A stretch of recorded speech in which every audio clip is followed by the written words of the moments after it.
Xin chào các bạn, tôi rất là ngạc nhiên khi thấy có nhiều người Việt thích xem phim và đọc tiểu thuyết của Trung Quốc.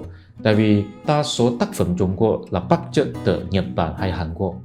Còn tất nhiên là không tốt bằng so với tác phẩm Nhật Bản và Hàn Quốc. Hôm nay thì tôi giải thích một cách đơn giản tại sao người Trung Quốc không có tài năng sáng tạo. Nói về ấn tượng về học sinh Trung Quốc, có nhiều người nước ngoài cảm thấy học sinh Trung Quốc rất khéo làm bài kiểm tra và nghĩ điều đó là vì ảnh hưởng của lịch sử khoa cử lâu đời.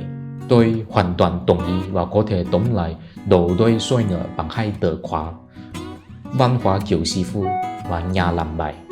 Văn minh Trung Hoa đã khai sinh ra cách sử dụng chế độ kiểm tra để tuyển chọn quan chức, đó là chế độ khoa cử có lịch sử lâu hơn 1.000 năm. Những người đó đã khoa cử để trở thành sĩ phu, có thể làm quan, không cần nộp thuế và được coi là ngôi sao văn khúc giáng trận. Có thể nói rằng sĩ phu là những người khéo làm bài kiểm tra.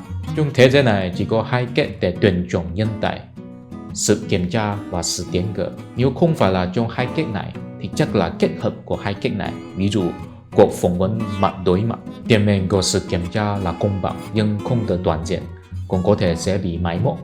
Lấy ví dụ của Triều Minh, đó là thời kỳ chế độ khoa cử được chấp hành một cách trẻ đẹp nhất. Khi bắt đầu, nội dung kiểm tra trong khoa cử có 3 bộ phận: kiểm tra viết bài công văn, bài ý kiến chính sách, bài giải thích ý nghĩa của một câu văn trong tứ thư. Nhưng không lâu sau đó, chỉ cần kiểm tra làm bài giải thích ý nghĩa câu văn và phải làm theo một kiểu bài nhất định, không thể viết nhiều hơn 500 chữ, gọi là văn bắt cổ. Làm như vậy thì làm sao tuyển chọn được nhân tài? Quân đội Mãn Châu chỉ có 150.000 người thì có thể chinh phục được 100 triệu người Triều Minh. Thế thì tại sao chế độ khoa cử trở nên máy móc, chỉ kiểm tra mỗi văn bắt cổ thôi? Tại vì văn bắt cổ có tình trạng thì dễ hơn cho giám khảo xem xét và dễ hơn cho ứng cử viên chuẩn bị. Nói đơn giản là có đáp án tiêu chuẩn. Nói chung, bất cứ chế độ kiểm tra nào cũng đều có xu hướng chỉ xem xét đáp án tiêu chuẩn. Đáp án càng tiêu chuẩn thì biểu thị chế độ càng máy móc. Những người sĩ phu trong văn minh Trung Hoa thực ra là nhà làm bài, nhớ là nhà làm đáp án tiêu chuẩn, chỉ khéo làm bài, không khéo trị quốc. Thì chế độ tiến cử là sao? Có người nói rằng đó là không công bằng, tại vì đó là dựa vào quan hệ. Nhưng thực ra chỉ có nhân tài mới biết được ai là nhân tài, chỉ có chuyên gia mới biết được ai là chuyên gia.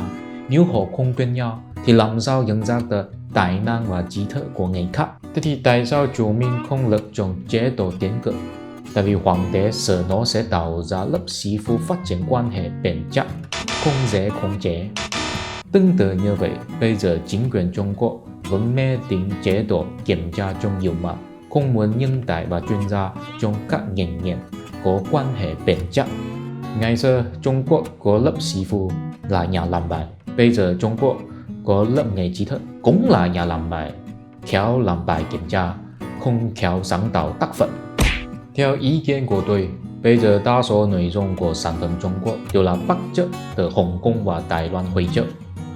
Thể loại vô hiểm là từ Kim Dung, Kim Dung là người Hồng Kông. Thể loại tình yêu là từ Quyển Giao là người Đài Loan. Nếu không phải là từ Hồng Kông và Đài Loan thì có nhiều khả năng là từ Nhật Bản hay Hàn Quốc. Tiểu thuyết là từ Nhật Bản, phim là từ Hàn Quốc. Nhà làm bài là khéo về làm đáp án tiêu chuẩn, cho nên tác phẩm Trung Quốc không chỉ là bắt chước người khác mà còn là ai ai cũng bắt chước một cách giống nhau. Nếu có ai rất hâm mộ tác phẩm Trung Quốc, theo ý kiến cá nhân của tôi, các bạn có biết không? Trong thế giới này có một cái gì đó là dù ai làm, dù người làm là khéo hay tệ, dù đẹp hay xấu, dù siêng năng hay lười biếng, cái đó tự làm ra đều có vị giống nhau, đó là cất. Bạn thích ăn cất chưa? Nào!